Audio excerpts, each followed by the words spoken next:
আলহামদুলিল্লাহ, লা ইলাহা ইল্লাল্লাহ, সুবহানাল্লাহ, আল্লাহু আকবার। লোকটা একটু সোজা টাইপের ছিল। এটা শোনার পরে চারটা এভাবে গুনতেছে, গোনার পরে লোকটা চলে গেল। কিছু দূর যাওয়ার পরে আবার লোকটি চলে এসে বলল, হুজুর, হাযা কুল্লুহু লিল্লাহ, এই চারটা বাক্য যদি আমি পাঠ করি তাহলে আল্লাহ আমাকে সওয়াব দিবে, কিন্তু এর বিনিময়ে আমি সরাসরি কি পেতে পারি? আমি কিছুই পাবো না, শুধু সওয়াব পাবো। ফামালি ইয়া রাসূলুল্লাহ, আমাকে এমন একটা বিষয় শিক্ষা দিয়ে দেন যাতে আমি নিজের জন্য কিছু অর্জন করতে পারি। এক কথায় এক ব্যক্তি সোজা ছিল, গ্রামের মানুষ রাসূলের কাছে আসছে, হাল্লামনি বা হাল্লিমনি খৈর, আপনি আমাকে কিছু উত্তম জিকির শিক্ষা দেন যা দ্বারা আমি লাভবান হতে পারি। বিশ্বনবী বললেন, আলহামদুলিল্লাহ, আল্লাহু আকবার, সুবহানাল্লাহ, লা ইলাহা ইল্লাল্লাহ পড়বা। কিছু দূর গেছে, যাওয়ার পরে মনে মনে ভাবলো এগুলোতে শুধু সওয়াব, কিন্তু নিজের জন্য কিছু নাই। আবার রাসূলুল্লাহর কাছে এসে বলল, হুজুর, আমার নিজেরও যাতে লাভবান হয় সেরকম কিছু শিক্ষা দেন। এবার বিশ্বনবী বললেন, যখন তুমি বলবা ইযা কুলতু সুবহানাল্লাহ, ইযা কুলতু, ইযা মানে যখন, কুলতু মানে বলা, সুবহানাল্লাহ, ইযা কুলতু সুবহানাল্লাহ, যখন তুমি বলবা সুবহানাল্লাহ, আল্লাহ তার উত্তর দিচ্ছেন, কল আল্লাহু সাদাকতা, আল্লাহর সাথে সাথে বলতেছেন, বান্দা তুমি সত্য কথা বলেছো, সুবহানাল্লাহ, তুমি ঘোষণা করেছো আমি পুত পবিত্র, অবশ্যই আমি পুত পবিত্র, তুমি সত্য কথা বলেছো। এরপরে যখন বলে ওয়াইদা কুলতু আলহামদুলিল্লাহ, এই যে আপনি আলহামদুলিল্লাহ বললেন, আল্লাহ বললেন কল আল্লাহু সাদাকতা, অবশ্যই তুমি সত্য কথা বলেছো।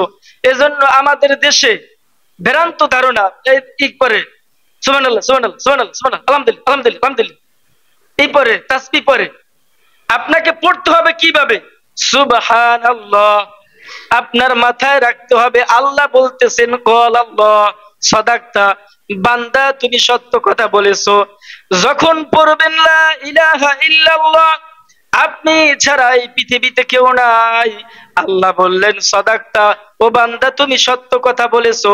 অর্থাৎ লা ইলাহা ইল্লাল্লাহ বলে একটু সময় নেবা, এরপরে বলবা আলহামদুলিল্লাহ। এক কথা চারটো যখন পরে সুবহানাল্লাহ মানে হচ্ছে আল্লাহ আপনি পুতু পবিত্র, যখন বলে লা ইলাহা ইল্লাল্লাহ আপনি ছাড়া কেউ নাই, আল্লাহ বললেন কল আল্লাহু সাদাকতা, তুমি সত্য বলতেছো। আপনি যখন বলেন আল্লাহু আকবার, আপনি মহান, আপনার উপরে কেউ নাই, আল্লাহ বলেন কল আল্লাহু সাদাকতা, অবশ্যই আমার বান্দা সত্য কথা বলতেছে। এরপরে বিশ্বনবী তাকে শিক্ষা দিলেন, এই চারটা বাক্য পড়ার পরে আল্লাহর কাছে বলবা আল্লাহুম্মা গফিরলি, ও আল্লাহ আমার গুনাহগুলিকে মাফ করেন, ওয়ারহামনি, আমার উপর আপনি রহমত নাজিল করেন, ওয়াফিনি ওয়াহদিনি, আমাকে আপনি হেদায়েতের পথে রাখেন। এই কথা বললেই আল্লাহ আপনার দোয়াকে কবুল করে নেবে। জোরে বলি সুবহানাল্লাহ। তাহলে আমরা কি শিক্ষা নিলাম? এইভাবে তাসবিহ পড়বো না, সুবহানাল্লাহ সুবহানাল্লাহ সুবহানাল্লাহ, তাতে যে আল্লাহর আর আপনার সাথে যে একটা সম্পর্ক, যে একটা লেনদেন হাদিসের মাধ্যমে যেটা আসছে, হয় সওয়াব হবে, কোনো সন্দেহ নাই, কিন্তু পরিপূর্ণ হক আদায় হয় না। এজন্য আজকে থেকে আপনি পড়বেন সুবহানাল্লাহ, আল্লাহু আকবার, লা ইলাহা ইল্লাল্লাহ।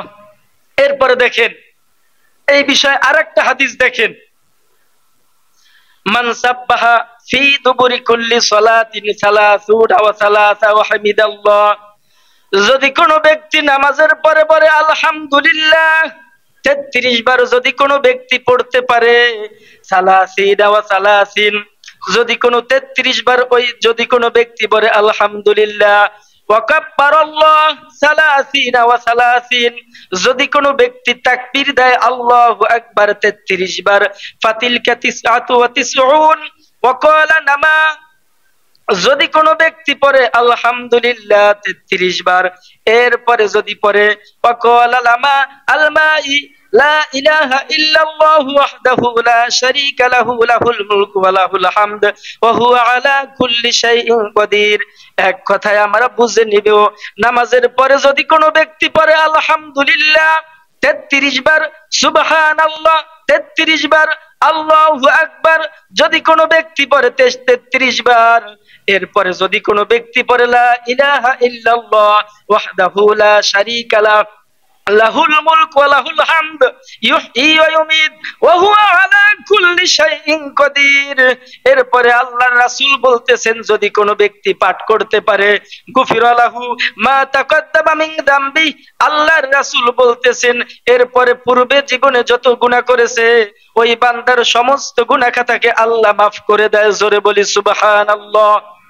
এজন্য আমাদের সুবহানাল্লাহর পাওয়ার বাড়াইতে হইবে, ঘুমানো যাবে না, ঘুমানোর সময় আছে।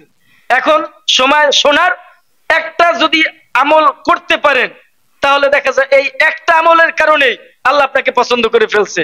যে বান্দা বলতেছে সুবহানাল্লাহ, আল্লাহ তুমি পুত পবিত্র, একটু সময় নেন, আল্লাহু আকবার, আল্লাহ আপনি বড়, লা ইলাহা ইল্লাল্লাহ আপনার সমান কেউ নাই, আপনি সবচেয়ে বড়। আর একটা হাদিস বলে শেষ করে দেই, এই সুবহানাল্লাহ আলহামদুলিল্লাহ বিশ্ব নবী বললেন আফদালু ইবাদাতু যিকরি, পৃথিবীর সর্বশ্রেষ্ঠ জিকির হচ্ছে লা ইলাহা ইল্লাল্লাহ। খটকা লাগে, অনেকে ভাবতে পারে যে হুজুর কি কয়, হাদিস খুঁজলে আপনি দেখতে পাবেন, যদি 4 নাম্বার বলে দেব শুধু দেখবেন। আফদালু যিকরি লা ইলাহা ইল্লাল্লাহ, বিশ্ব নবী বললেন পৃথিবীর সর্বশ্রেষ্ঠ জিকির হচ্ছে লা ইলাহা ইল্লাল্লাহ। যদি কোনো ব্যক্তি পড়ে লা ইলাহা ইল্লাল্লাহ তাহলে এটা হচ্ছে পৃথিবীর সর্বশ্রেষ্ঠ জিকির। ওয়া আফদলুল হামদ ওয়া আফদলুদ দুআ, পৃথিবীর সর্বশ্রেষ্ঠ দোয়া হচ্ছে আলহামদুলিল্লাহ। যদি কোনো ব্যক্তি পড়ে আলহামদুলিল্লাহ, আল্লাহ বলতেছেন আফদলু ইবাদাতিল্লাহি ইয়াওমাল কিয়ামাতি আলহামুন, কিয়ামতের ময়দানে এই যে আলহামদুলিল্লাহ বললেন লক্ষ কোটি মানুষের মধ্যে আপনার মর্যাদা আল্লাহ বৃদ্ধি করে দেবেন। মানুষগুলো বলবে আল্লাহ এর সম্মান কিয়ামতের ময়দানে এত বেশি কেন?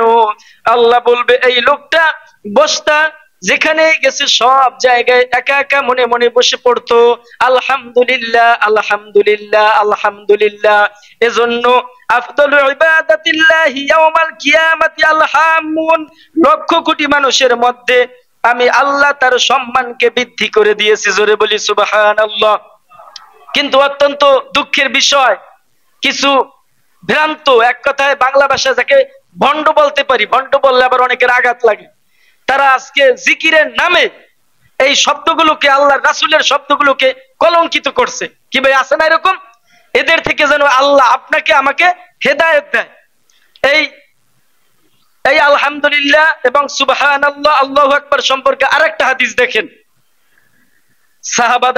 সাহাবার একটা দল রাসূলের কাছে আসলেন, এসে বললেন ও নবী আমরা তো গরিব মানুষ, আমরা গরিব মানুষ। যারা ধনী সাহাবী তারা সদকা করে, যাকাত দেয়, অনেক সওয়াব পায়, কিন্তু আমরা তো তাদের মতো সওয়াব পাই না। ইউসাল্লুনাকা কামা নুসাল্লি, তারা বলল ও নবী তারাও নামাজ পড়ে আমরাও নামাজ পড়ি। ওয়ায়াসুমুনাকা কামা নাসুমু, তারাও রোজা রাখে আমরাও রোজা রাখি। ওয়ায়াতাসাদদাকুনা বিফুজুলি আমওয়ালিহিম, কিন্তু তারা যখন সদকা করে তাদের সাথে আমরা সদকা করতে পারি না। বুঝতেছেন কথা ভাই? আল্লাহর রাসূলের কাছে সাহাবীরা বললেন ইয়াসাল্লুনাকা কামা নুসাল্লি, তারা নামাজ পড়ে আমরাও নামাজ পড়ি। ওয়ায়াসুমুনাকা কামা নাসুমু, তারা রোজা রাখে আমরাও রোজা রাখি। ওয়ায়াতাসাদদাকুনা বিফুজুলি আমওয়ালিহিম, কিন্তু তারা যখন দান করে, সদকা করে, যাকাত দেয়, এটা আমরা পারি না।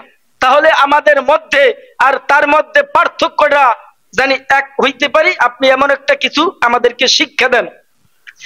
এরপরে বিশ্বনবী বললেন আওয়ালাইসা মান জাআলাল্লাহু লাকুম মা তাসাদদাকুনা বিহি, এমন একটা আমল আমি গরিব সাহাবাদেরকে শিক্ষা দিব, যেই আমল যদি করো ধনীরা যে সওয়াব পাবে, অর্থাৎ সদকা যাকাত দিয়ে তারা যে সওয়াব পাবে, আল্লাহ তোমাদের নামের পাশেও সেই সওয়াব দেবে।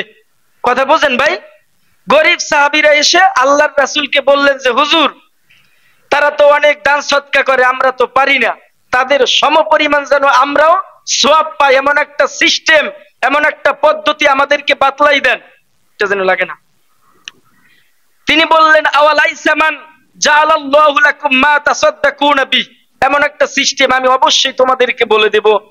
এরপরে রাসূল বললেন ইন্না বিকুল্লি তাসমিয়া সাদাকা, যদি তুমি একবার বলো সুবহানাল্লাহ, আল্লাহ ওই যে টাকা সদকা করার কারণে, গরু সদকা করার কারণে, ছাগল বকরি ভেড়া সদকা করে তার কারণে যে সওয়াব হয়, যদি হৃদয় থেকে তুমি গরিব হয়ে যদি বলতে পারো সুবহানাল্লাহ, আল্লাহ ওই সদকার সমান তোমাকেও সওয়াব দেবে। জোরে বলি সুবহানাল্লাহ। দেখছেন কত বড় মর্যাদা, যদি সুবহানাল্লাহ বলেন, কিন্তু আমরা এগুলো বলি না। এরপরে বললেন ওয়া বিকুল্লি তাকবীরাতিন সাদাকা, যদি তুমি তাকবীর দিতে পারো আল্লাহু আকবার, আল্লাহ তোমার নামের পাশে সদকার সওয়াব লিখে দেবেন।